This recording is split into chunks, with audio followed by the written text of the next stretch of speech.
You got to get seriously good, right? Because, one of the biggest costs in any business is wastage. Wasted energy, wasted effort, wasted thoughts, when in fact you should actually just be doing what exactly works.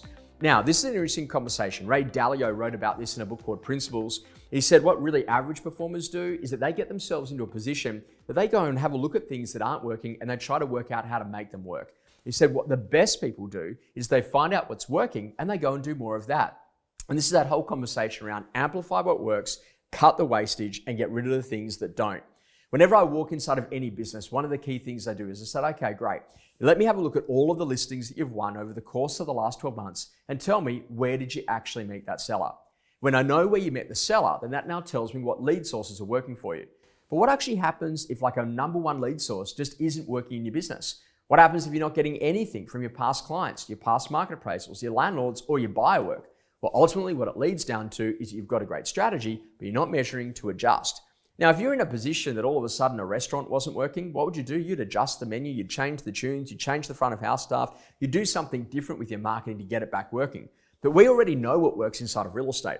Every Saturday you go out of the 100% of buyers that you get to meet at an open for inspection, how many of those buyers are in a position they already own something? How many of them are out of area owners? How many of those people that just walk through are landlords or even existing investors? And off the back of that, how many of those people are actually first home buyers? Now, the lesson here is to get the conversion right. How can you go out, meet 100% of people and not know anything about the ownership status of the buyer? Well, it comes back down to really making sure that you're asking the most essential question. Have you bought locally before? And what are your plans with the existing when you go to buy the next? What great agents really do is they understand the difference between awareness campaigns, get my name out there, versus what we go to call conversion campaigns. In the people that we already meet, what are we doing to convert them into real live business? Now, Purple Bricks is a great example here in Australia. Spent like $19 million plus in getting the name out there, no longer exist because they didn't serve the customer.